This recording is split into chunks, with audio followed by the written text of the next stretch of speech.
What's happening, everybody? How is everybody doing? Hope your weekend was great. Welcome to Honky Tonk Tuesday, where the country music's hot and all the drinks are cold, or something like that. Hope everybody's been doing good. Hope everybody's weekends was great. I see a lot of people on here. I have been so excited to get this episode out. I've obviously known about it for a little while, but had to wait to tell y'all. So we have Miss Deana Carter on here tonight. That I'm just so excited. Huge fan of Deana's for a long, long time, and cannot wait to talk to her and for y'all to learn some more about her career, what she's been up to, what she's got going on.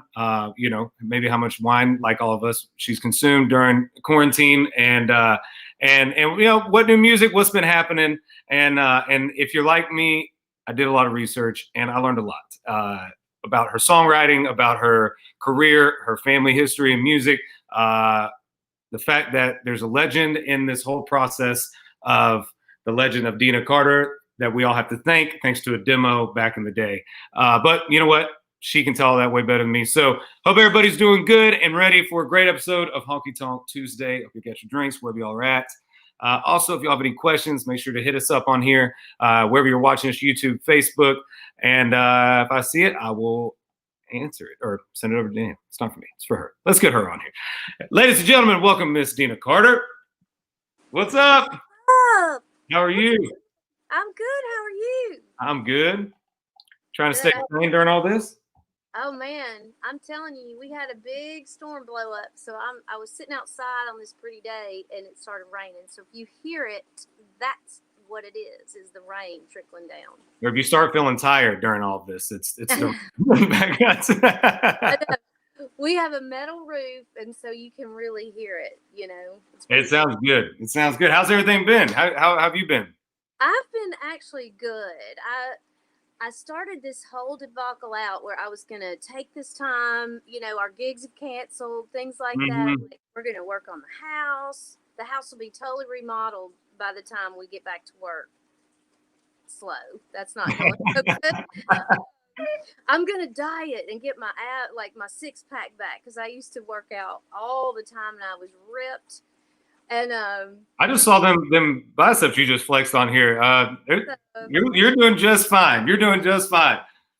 But yeah, that I've kicked that off and on. It's like I'll go work out and then I just want some wine at the end of the day, and then I don't want to work out the next day. That's how the workout's been going. But other than that, I'm honestly just so grateful that everybody in my family's been really healthy through all this, and we've been mindful and careful and everything. But it's been a new experience for all of us. How about you? We've been good. Just been working on this new record and getting, thankfully we've been able to do this every Tuesday, which has kept some stuff going on. We kind of started this to just, I love country music. I'm a country music fan first. And we were doing all those Instagram lives, and I was like, how many times can someone actually hear me sing my own songs a day before this is just too much? And I was like, well, there's no bars open. There's nowhere to hear good country music anymore. Why don't we just make something where we bring country music to the fans wherever they're at? And so we started this, and it's been taken off and been a fun way of keeping engaged with the fans, and also getting to have these moments with artists that I had an impact on my career and had an impact on lives. And the reason why country music fans became country music fans. With you, with Strawberry Wine, and coming out of the gate with a song that kicked the doors open. That song. I think there's equally as much men singing that at karaoke than there is women, and I'm one of those men. Oh, thank you. Not good. I'm not good at it, but I do give it a hell of a try. You would not be proud, but. Oh, I bet you are. I want to see it though. I want to see that. All right, deal. ACMs next year. We'll all go back and sing some karaoke in Vegas. But right. Well, I was doing some kind of just research on some stuff, and I want. Will you take us back to, first off, 1994 when you released "I Shave My Legs for This"? It was in UK, or 95.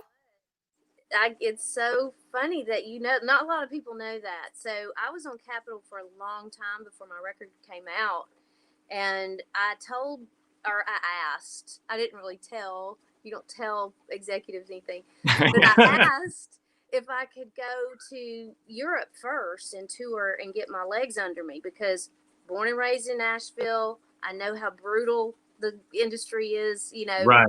Not that they eat their own, because we support each other, but it is such competition. It is. There's a good friendly competition going on, but it's a constant. You're always waking up trying to be on the grind, trying to always be going. And going to places like the Bluebird, and you know, you could see it didn't matter who was there. It was just always impeccable songwriting and delivery, like back to back to back to back to back. So I just wanted to get my performing legs under me overseas, where nobody knew me. I was like the odd man out, you know. And Jimmy Bowen said that's totally cool. So we went over there. I went with a suitcase and my guitar at about 24 years old, just by myself, knew nobody. Wow. And flew over there and went straight to a rehearsal room and started rehearsing with this British band, and went on a full tour over there with Jimmy Nail. And that was the original Shave My Legs record. And when I came back here, we kept half the songs and brought in Chris Farron to co-produce and do some outside material, because we need to include the community and everything. And that's when Strawberry Wine came on board. I brought in Strawberry Wine, Dance Anyway. Yep. We had already had Shave, Count Me In, some other one, you know, half the record was done. And so we just matched it up and put out the new one for the States. And that is the one that took off. So was Shave My Legs for this ever a single for the United States? Or it was. So it's interesting because that album still holds records for a new artist. We had 5 singles off that first record. Wow, which is unheard of. It was Strawberry Wine, Danced, Count Me In, How Do I Get There? How Do I Get There? Yeah. And Shave. Those were the 5 off the first record. 3 number ones off that? Yeah, we had 3 number ones, I think, a number 2, and a top 10. Number 2, number 1. I know. That was my You and Tequila. Or number 1, yeah. It's the same thing. It's the same thing, especially when you're a writer on it, right? It needs to be a 1.5. It does, yeah. They need to give us a meet in the middle. Yes. Just in case we get stuck behind somebody that wants to live there for a few weeks, you know? Oh, man. But Strawberry Wine, look, if I was going to have to sing outside songs, and I wasn't a fan of that because I'm a writer, and I was always told you sing your own music. You know, right. That's the only way to make a living, really, is by writing your own songs, and touring, obviously. Right. And so doing outside material, I was not happy about that at first, but then I was a big Matraca Berg fan, and she had Strawberry Wine, and when I heard that, I was like, "Are you kidding?" Like everybody else. I mean, that's my life, literally my life story, and she had gone to my high school. We had all this crazy common stuff between us that we were discovering and didn't even know. And anyway, when I did it, it was kind of down in the record, and we were going to put out I've Loved Enough to Know first. So we had the single done. We were at radio out in Texas. We had the video done. We were going for ads in like 2 weeks. And they called me and said, because I was playing Strawberry Wine live in all the radio stations, and the phones were ringing back in the... I could not imagine being in radio and you bringing a single, which I'm sure was great because it's obviously what y'all thought was going to be the first single. So you're not going to pick some, shit song for your first single. So you have this great song, and then you play, what else do you got? And then you play Strawberry Wine. That had Well, it was the one people were just, back when they used to call in, for real time. The right. Were just, that was so amazing to be a part of that time when you're sitting in the booth with everybody and the phones just start going like, WKRP, whatever, a TV show. It's really happening in real time. And the fans are the reason that song came out and was a success, because they were the ones calling and loving it. That's so awesome. Yeah. That's so awesome.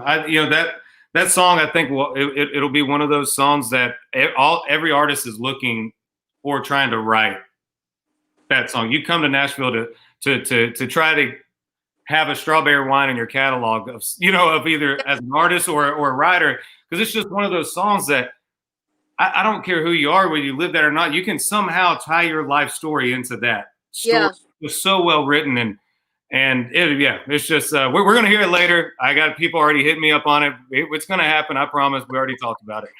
Well, my dad had great advice about that, because he said, you don't really pay attention to who produced a Willie Nelson record, or you don't pay attention to who wrote Willie's songs. He's a great writer, right? But he's an amazing message. He's just such a artist. Like, he could sing anything. Ray Charles, Dolly Parton's the same way. I mean, these great writers that can hold their own, obviously, as a songwriter, and be monumental in that way, but they can also deliver an outside song like nobody else. Oh, yeah. And that really helped me kind of get over the hump in doing outside material. I'm so glad, because I know Trisha Yearwood, she always gives me grief. She's like, I tried to do that song and it just didn't work out, Well, isn't that funny? I don't think a lot of people realize that. Like, I mean, say you recorded and made Strawberry Wine the massive hit that it was. It is. A song finds the right time, and it's, somebody as great as a singer as Trisha Yearwood, that song was meant for Deana Carter, and it's like, I think, and I know, and I've been there with songs with other artists as well, that I love the song, but I'm like, this isn't, I'm just not, it's not the same. I don't know. I'm not doing it any justice, and so I do believe in that. I believe that songs find its way to the right artists at the right time. And that's the thing. I think a lot of people don't realize, that songwriters in this town are unbelievable. Well, they are. You made me think of a story. I hadn't thought about this in years and years. Tim McGraw and I had the biggest fight over a song on my second record. He liked it and I liked it. It was called A Place in the Sun. And he actually he won the fight because he got the song. Yeah. And I loved him. I've known him for a very long time. He's from near where my grandparents are from, Louisiana, and my parents and all that. And my dad helped him a little bit in the beginning. So we had this like healthy, we were like screaming at each other. No, I'm doing it. Songs used to be like that. And even before, if you go back into the way Stone Age, where people would cover, because my dad said, they would have 45s pressings at night. Like, somebody would have a hit on the radio in the daytime that day. If they loved the song, they'd go press the 45 and like go put it out at radio and compete with each other. That's so awesome, though. I know. And so I just kind of grew up around that. And I had brothers growing up. I'm like, come on, man, I want that song. So you're like, I'm scared to fight, Tim. That's before Tim found the gym like he has. You know what I mean? So I need to go to his gym. Oh my gosh! But anyway, he did a great job with the song. It was a very cool song. So I want to address a couple people that you've mentioned, because I know a lot, and I've learned a lot about the other one, but a lot of people don't know. So when you say your dad was Fred Carter, who was on the Louisiana Hayride, correct? Right. Yes. From Louisiana, mandolin player, guitar player, songwriter. Moved y'all to Nashville from Louisiana? He moved, he married my mom. He was on the road with Roy Orbison. Yep. He came home and married my mother, moved her to Nashville, and then we were all born in Nashville. Okay. So they moved there as newlyweds, and we were born, my brothers and I were born there. So anybody wondering why she's going, my dad said this, is because Dad's been doing this all his life. Knew exactly how to try to steer you around it. The background is that he was a part of the A-Team. They had I don't know if you went to the exhibit at the Hall of Fame, anybody watching, but Bob Dylan, it was Dylan Cash and the Nashville Cats, and my dad was one of those Nashville Cats who played on every hit record you can imagine, whether it was rock or pop or country. He was the lead guitar player on all the Garfunkel records, like The Boxer and all that. Was my dad on those songs? I didn't know that. Yeah. So wow, that's awesome. Just I think Burl Ives, like Christmas music that you hear every year, he's playing on a lot of that, and I can hear. I know he played with. I mean, God, he played on all these signature licks. That's what they hired him for, because he was a real artist in that way. Yeah. That's going to be really cool for you to have that to hold on to still, you know, and be able to go back and hear his playing and see his fingerprint. Both of y'all leaving a big fingerprint and big shoes to fill, you know, and in a genre, not in a genre, but in a business that isn't an easy business to break into, and then let alone do what you both have done. Now let's go to Mr. Willie Nelson. Yes. So a demo tape. What? A demo cassette he heard of you. Oh yeah. And in '94, you play Farm Aid. I did. I want to know about that. This question's for me. This isn't for anybody else. So, I mean, it was this nonchalant. I'm telling you the truth. He heard the demo. He knew me as a little kid. You know, he knew from your dad? Yeah. Oh, okay. My dad wrote together at Pamper, which became Sony. Okay. But they were writers, staff writers together. So they knew each other. And Willie had recorded some of my dad's music. He did some cool songs of my dad's too, but they knew each other and they really respected each other. And the story goes that my dad gave Willie Trigger, the guitar, the gut string that he plays. Like it was like Roy Orbison, my dad, and Willie. There's some story, I don't know, and it could be your dad gave Willie Nelson Trigger. Don't quote me on it, but Willie. Well, I'm gonna spread it. It had something to do with. I mean, they drank a lot too back in the day, so I don't know. But they would hang out. Start a rumor by myself. It's going to be that I'm giving Trigger to Willie Nelson, so that's a good one to find if it's not true. But they had these guitars, you know, and all their guitars had stories. But the truth is, Willie remembered me as a little kid, and when he heard some of my songs, Herky Williams at Capitol played him some things because he and Herky were golf buddies, and Herky was getting A&R at Capitol, and he said, invited me, just said, well, you should come play Farm Aid. And I'm thinking, just come play Farm Aid. Just real quick, fly in, fly out. See if I can get my shift covered at Zany's. Yeah. And I literally went there with Chuck Jones, who I'd been writing songs with. Okay. And guitar player and writer. It was him and me, just acoustic, and I was the only girl on the bill. And Chris Christopherson, who I also knew growing up, he and Willie Chris was out there doing sound check, and I never got a sound check. And he came off stage and he was like, all right, kid, you're going to be good. You know, you can do this. You're going to be great. How'd it go out there for sound check? And I said, I didn't get one. He goes, what? You didn't get a sound check? And he felt so bad. He walked me out there. Chris Christopherson did. Made sure he was like the roadie. I mean, he like. That's awesome. Yeah, and he escorted me out. Stood there, watched the whole thing.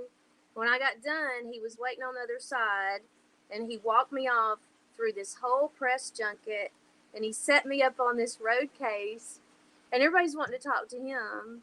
And he said, no, this is the girl. You need to watch out for her. She's going to do big things. It was so kind. That's so awesome. And the pictures online are horrible. I've got like big hair and a vest on, and I just looked terrified. I was so nervous. But yeah, that was Farm Aid in '94. That whole just the photos and videos and stuff I've seen of Farm Aid. When I read that, I was like, no way. Like, because your story is you need to write a book. Everybody says that. Yeah, you need to write a book. Yeah, I'd read it. I'm reading it. I'll buy the first copy. Because I was literally studying some stuff, and I was like, no way. And then I'd read this, and then I'd write this down. I'd be like, no way. And I'd write that. And now you're still teaching me things I didn't even see then. So. And that was at the Superdome in New Orleans, so it was not a small venue. It was like And I told you before we got started, I said, I like to fly by the seat. Right. It just makes things, as long as I know what I'm doing, I can go out there and do it. I just, you know, if it's not perfect, that makes it better to me. Right. Absolutely. That's live. It's live music. You know, I always say, I'm like, if you want to hear songs exactly like the record, that's why they make records. Yeah, absolutely. Yeah. But well, we got some people hitting us up with some requests, and I'm trying to see. Of course, we have a lot of Strawberry, but you and I talked earlier. Fly by the seat. You pick. Oh. Whatever you want to start it with. Whatever you feel. Let's see. Why don't we do You and Tequila? I feel like kind of starting with that one. Is that too soon? No, not at all. We'll tell everybody about it later. Let's and when you get through, we'll give them the story on exactly why you're singing this song. All right, you got it. I wish we could hear people sing with us. That would be awesome. It's going to be weird. I might start getting nervous again when I see crowds.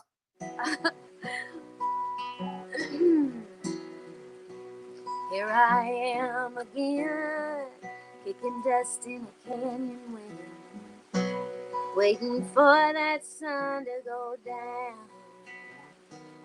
I made it up Mulholland Drive, hell-bent on getting high above the lights of town. You and Tequila make me crazy. You run like poison in my blood. One more night might kill me, baby. One is one too many. One more is never enough. For 30 days and 30 nights, I've been putting up a real good fight. There were times I thought you'd win. It isn't easy to forget the bitter taste of morning left. I swore I wouldn't go back there again. You and Tequila made me crazy. You run like poison in my blood. One more night might kill me, baby. One is one too many. One more is never enough. When it comes to you, oh, the damage I could do. It's always your favorite sins that do you.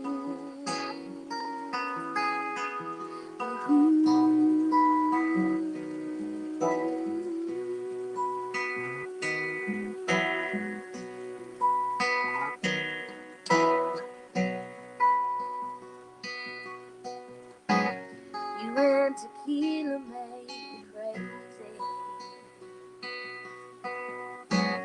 Run like poison in my blood. One more night might kill me, baby. One is one too many. One more is never enough. It's never enough. No. You and Tequila, baby. Yeah, yeah, yeah. Ooh.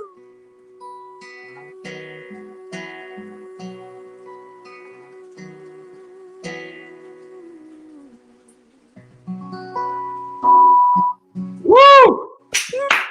That was awesome. So good. Oh, good. Wow. That was incredible. So one of the many things of Deana Carter that I learned that I did not know this. Wow. Was that And I actually did remember this when You and Tequila came out. I remember seeing a thing about it. But I don't know how many people realize that not only did you write that song, it was nominated for Song of the Year at CMAs. One of my favorite Chesney songs. Him and Grace Potter just did such a great job on that. So take us then. Was that meant to go to Kenny? Was that a thing Well, you're holding her? the story is crazy because I did it I wrote it with Matresa, and we got Full together. circle. Yeah. Yeah. We got together to write for an album I did for Arista in 2003 called "I'm Just a Girl," and I wrote that with her for that record. So fast forward, we're on tour for that record with Kenny Chesney and Keith Urban. Actually, it was I opened, and then Keith, and then Kenny. Okay. And they would come out every night. Those two guys, my buddies, would come out and sit on the soundboard and listen to You and Tequila every night, just about. Oh, that's awesome. Yeah, and then they'd go get ready for their show.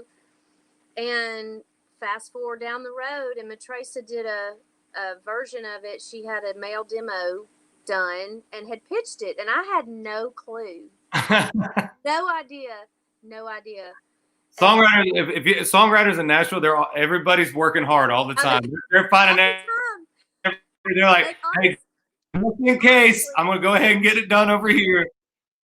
Oh, listen, the funny part of it, I kept getting these bills from Sony for demos, and I'm like, that's not right, because I've always paid for my stuff, always, and I'd tear up the bill and throw it away.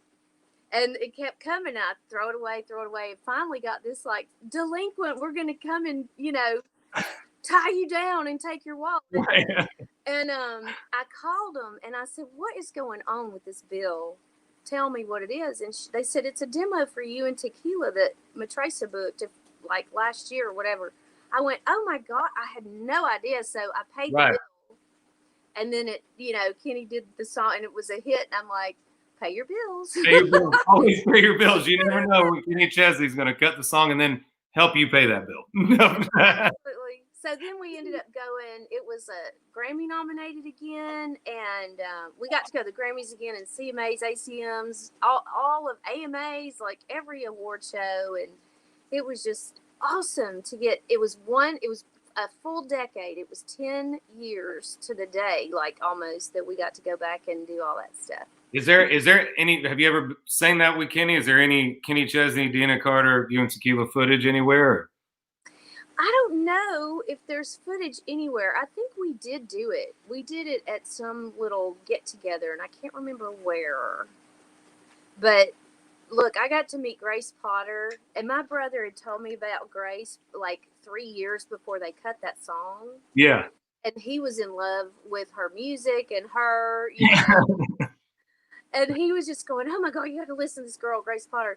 So when I got to call him and tell him that she was the one singing You and Tequila with Kenny, he was like, stop, my head's going to explode. Those are the moments for like families, because my family had a band and I grew up playing down in Florida. But it's moments like that. You can do all these other things, all this cool stuff. And everybody's like, oh, that's cool. Yeah, that's cool. And I'm like, so-and-so just cut my song. And they're like, you're the coolest person I've ever met. You got the coolest job. And I'm like, I've done all this. Like, oh, for sure. I know when Kid Rock talked about Strawberry Wine in like Rolling Stone magazine or something, my phone was blowing up, and so it is nice to get recognized outside of the genre, because people are affected by music and across the board. Absolutely.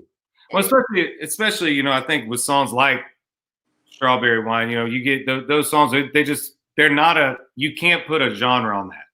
Like, that's a song that is everybody, I don't care what walk of life, where you're from. You could sing that in the UK, you could sing it here, you could sing it wherever you want, and you're going to have an arena full of people screaming every word to it, just because it's that relatable. It brings everybody together. That's so sweet. I feel so blessed to be a part of it. I really do, especially coming from Nashville, because it is, you just never know who's going to pop out like that. And it's just a gift. I thank God. I literally do. He gave me strawberry wine and you and tequila. It's like God knows my heart. That's what I. I was like, I got this, guys. I know what she needs to say. I got Yes. Trust Oh, me. absolutely. I see a theme, but I also really like it, so it's good. Yeah. So is there any chance we could hear maybe some dance anyway Oh yes, of course. as a request?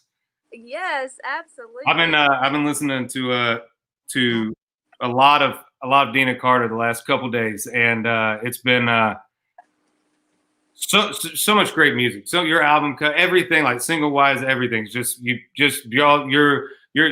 voice, your tone, but your ability to a story song like a Strawberry Wine or We Danced Anyway. You know, it all was just really awesome. So Thank you. I've been listening to a lot of it the last couple of days, and this one has been like the one I just keep on repeat.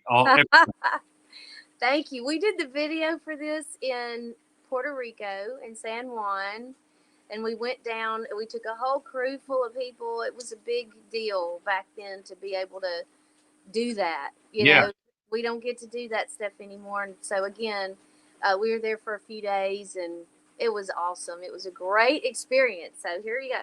Yep.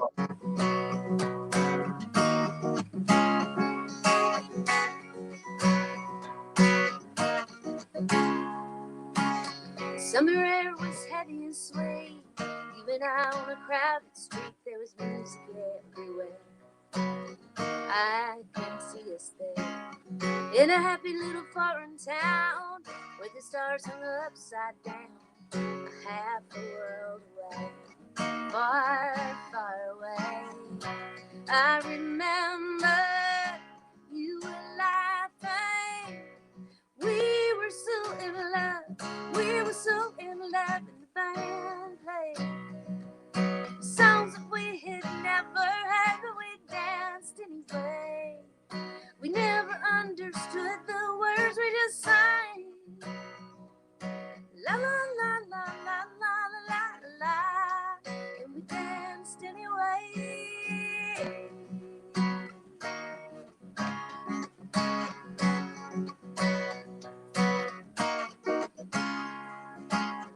They say you can't go back. Well, baby, I don't believe that. Come along with me. Come on and dance with me. Baby, if I hold you close, baby, we could just let go of these things that tie us down. We'll come back around. You remember we were laughing. We were so in love. We were so in love, and the band played songs that we had never heard, but we danced anyway. We never understood the words, we just sang. La la la la la la la la, and we danced anyway.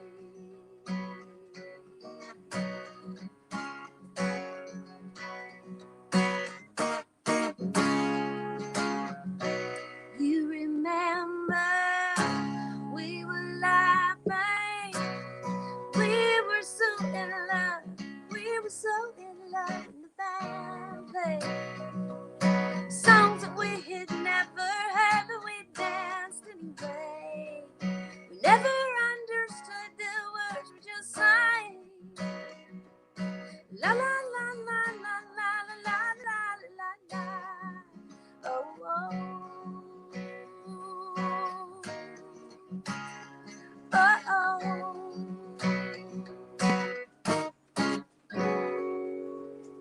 Woo! Yeah.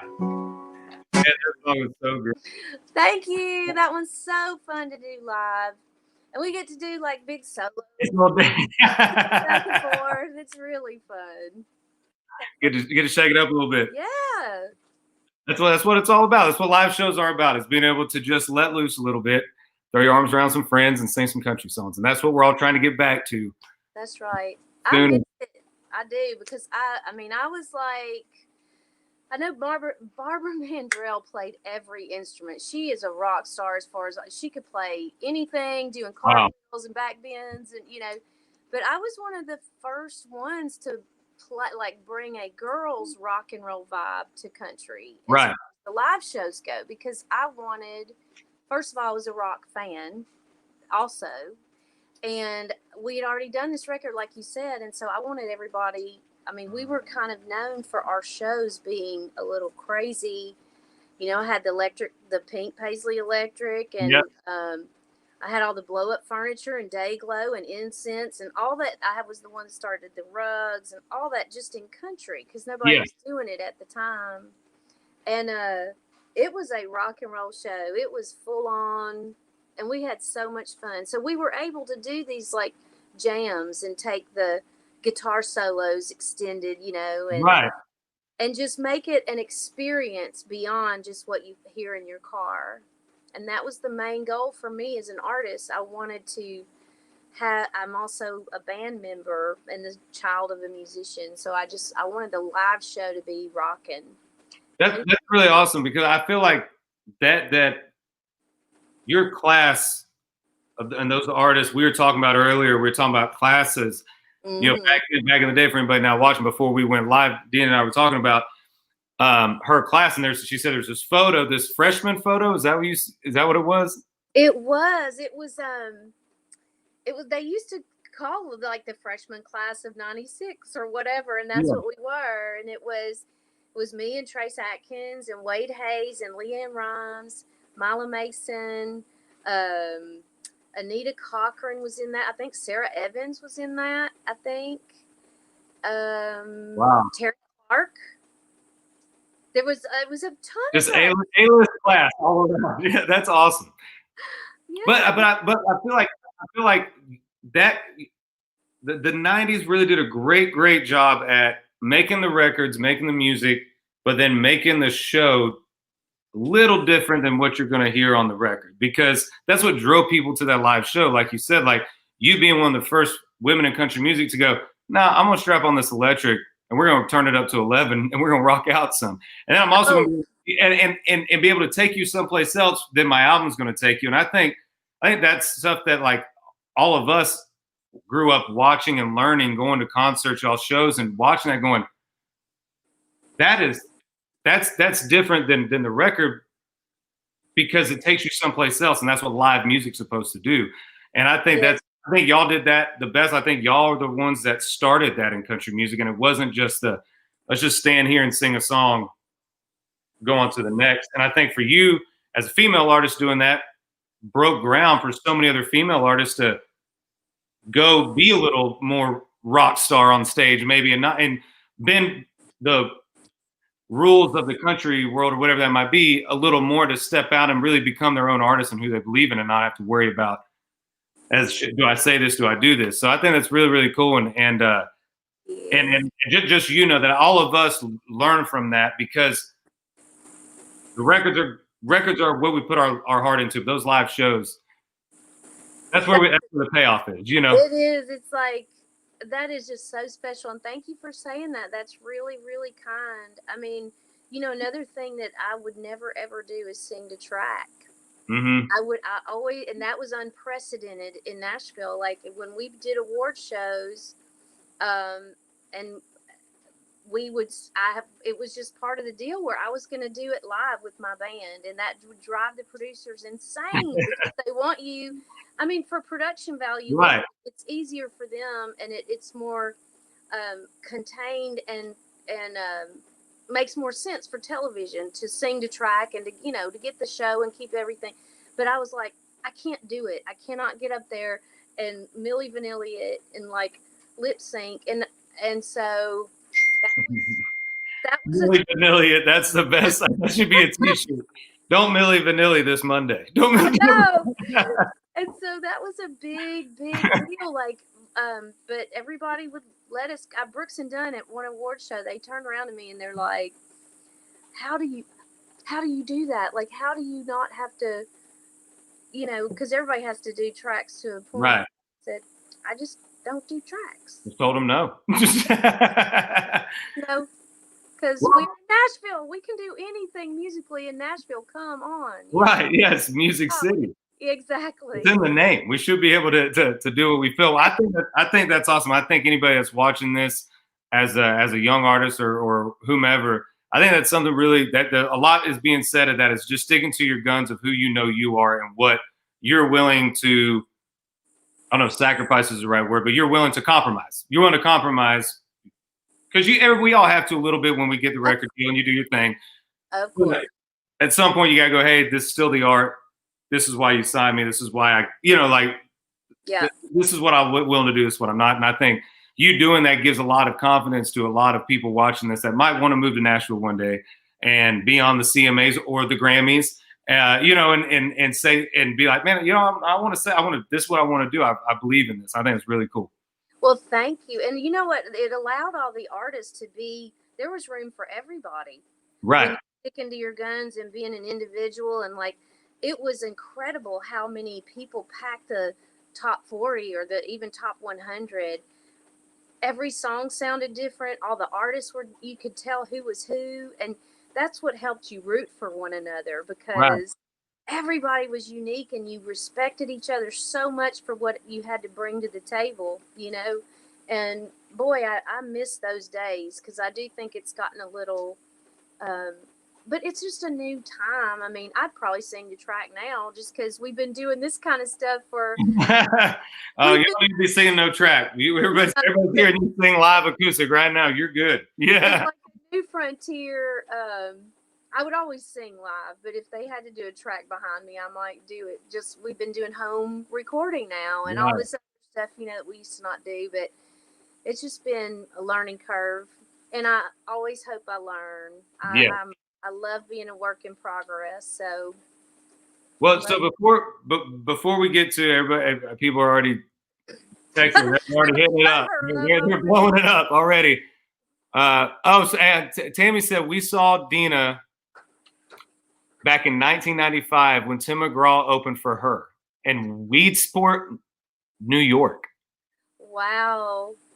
Isn't that crazy? I have had so many artists. I'm so glad you were there because you witnessed it. There were so many artists that opened for me. I had Tim McGraw, the Dixie Chicks used to open for me. Little Big Town CAA came to me and they said, we have this new act. We're just bet will you please let them open for you? And all these artists have always been kind to me because we were kind to them. Because you're kind to them, dude. That's what. And they've always been kind to me back. And, I had people that helped me out so much in the beginning, too. John Berry, back in the day, he was very supportive. Black Hawk. Okay. I love Black Hawk. Yeah. And John Berry. For them, and they came out. I'm going to tell this because I have to. They came to my bus and gave me an envelope of cash. And they were like, this is goodwill. You did a great job. We're so proud of you, and we're so happy you're with us. And I just went to the band. I was like, here you go. Yeah. Like, because that was a group effort, and I wouldn't be able to do it without them. So Black Hawk was awesome to do that. That's awesome. What a great gesture. And when you're on the up and you're climbing, you're playing everywhere you can play for nothing. You're playing 2:00 at the festival to hop in the van. Yeah. The next day, so you can hit 1:00 the next day. Get there just in time to throw your shit on stage and go.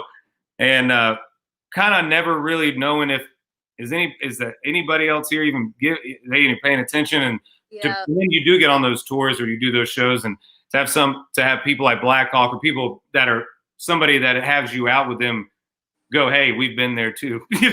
Oh man, a little extra. It goes a long way. You can buy a lot of Taco Bell for $100. I'm just saying. I know. And look, it just isn't it terrible when you can't stay and watch your friends play? I hate it. I have FOMO so bad at life period, and then I don't want to go. My tour manager is literally, he's like, Mike, we can't stay. I'm like, damn it. I know, it was me too. I just hate having to leave sometimes because people don't know that if you've got like a 18-hour bus ride or something, you have to go. Right. Yeah, you gotta leave right after that. That showed they don't just push it back when you can. When you go, man, I was gonna be there, but Tim McGraw was playing earlier, so I know. Watched it. That's so awesome. I love it. I'm so grateful I got to have all these experiences, and we're still rocking. We're still touring, and we've been doing shows and just keep up with socials. If we ever get back to it, just we'll be posting it like everybody else will. Just excited to be able to get back at it.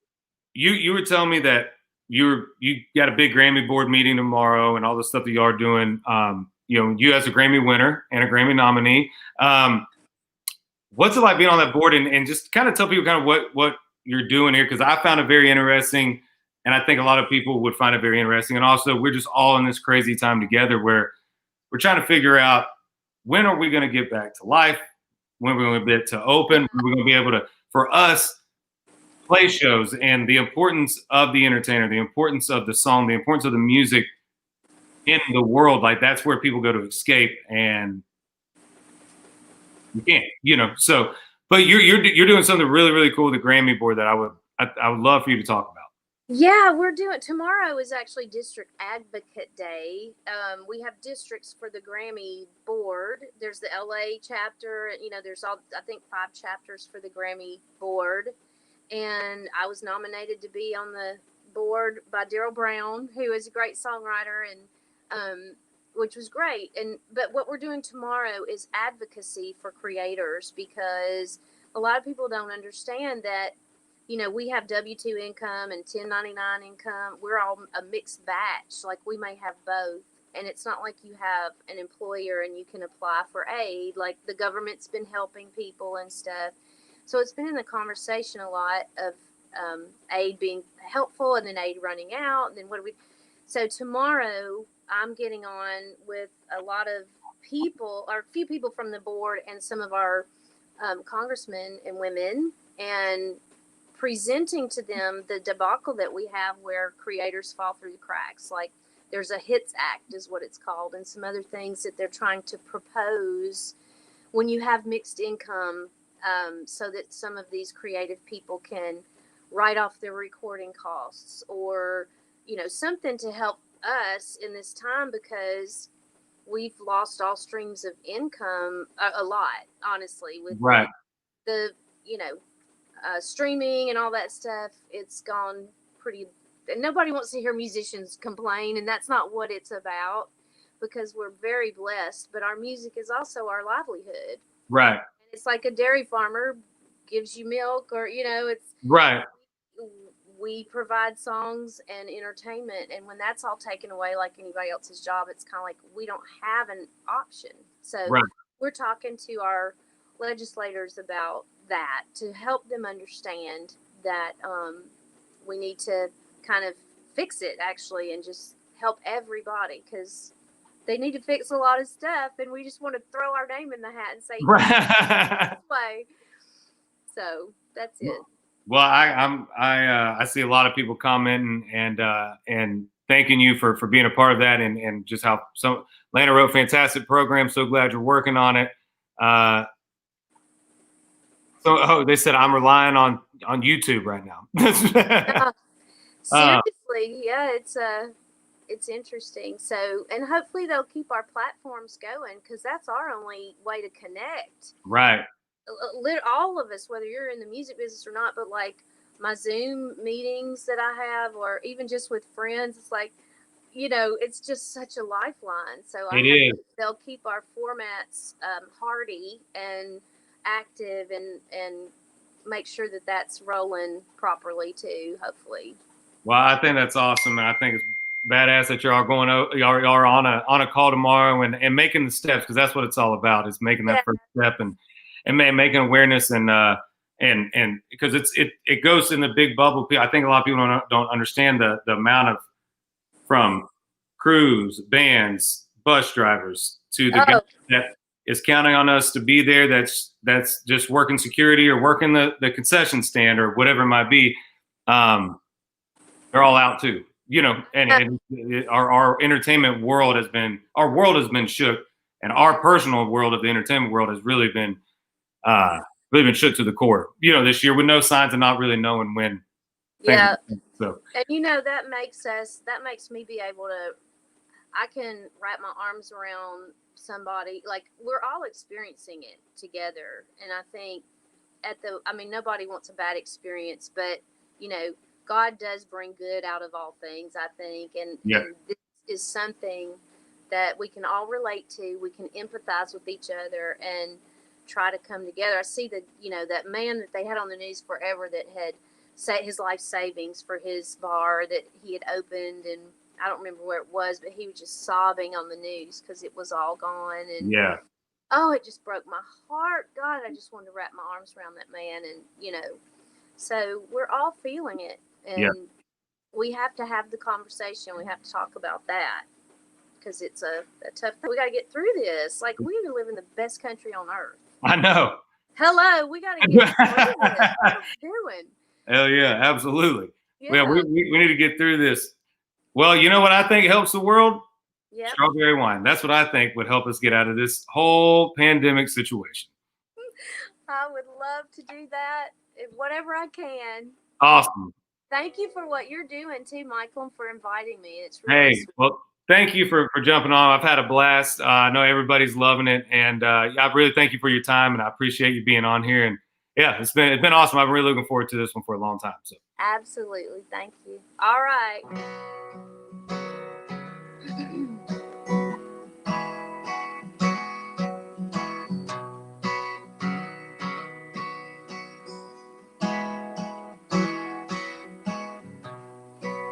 He was working through college on my grandpa's farm. I was thirsting for knowledge, and he had a car. Well, I was caught somewhere between a woman and a child. One restless summer we found love growing wild on the banks of the river on the well-beaten path. It's funny how those memories they last like strawberry wine.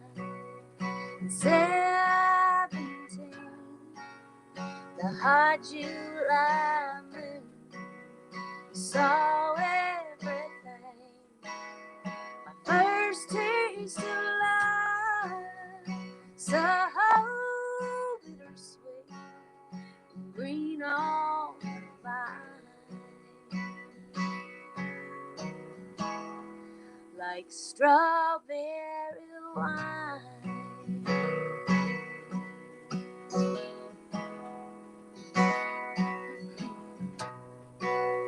Well, I still remember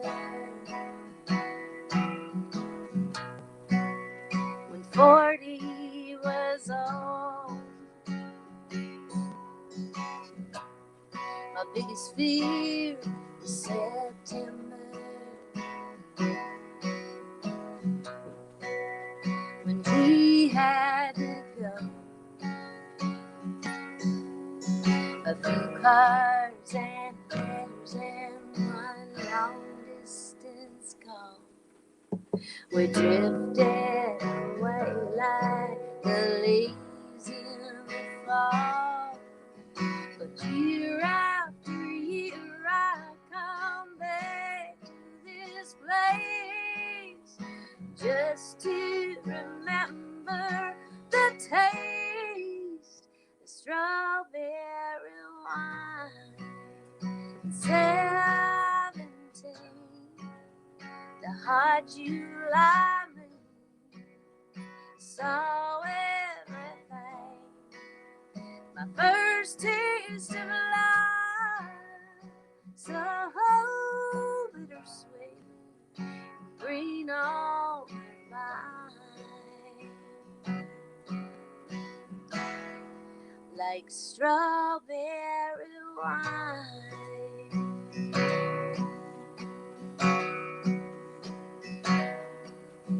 The fields have grown over now, years since they've seen the plow.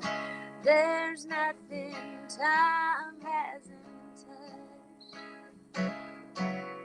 Is it really more the loss of my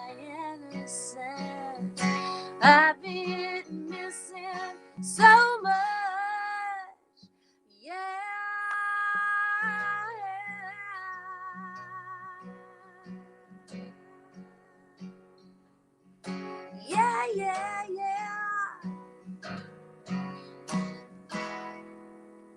Strawberry wine and 17. The hot July moon saw everything.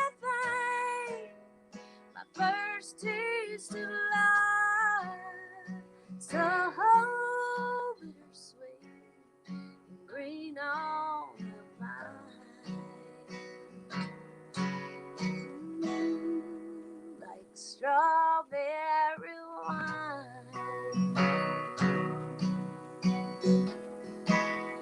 Strawberry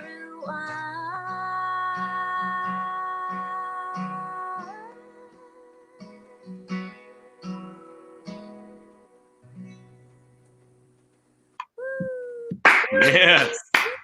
That was so awesome. So awesome. Emily here said, my 11-year-old moody self used to lay on my bed and belt out this whole album. The neighbor, the dogs in the neighborhood going, oh. No. No. Well, Deana, thank you so much for your time. If there's anything new you're working on, where can people keep up with you during this whole time until we can all get back out on the road? Any new music, any new stuff? Thank you. It's all yours. I've got a bunch of new music actually I'm trying to finish up. I've got a lot of stuff.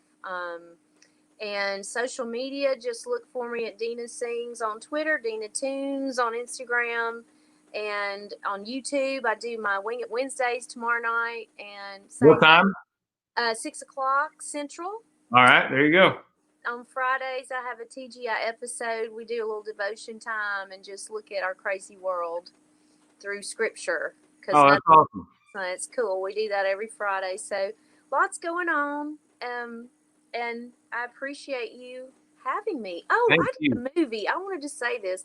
I've done 5 films, believe it or not. And I've got another one coming out in, I think like October or something. It's a very country honeymoon. Okay. On the Up Network. Is there a release date on it? It's a Hallmark. It's a Hallmark deal, so look for it. It should be coming if you see anything on social media. I'll be posting it obviously when it comes, but I've been doing that too. I forgot. I've done like films, and it was a lot of fun. I've had a good time.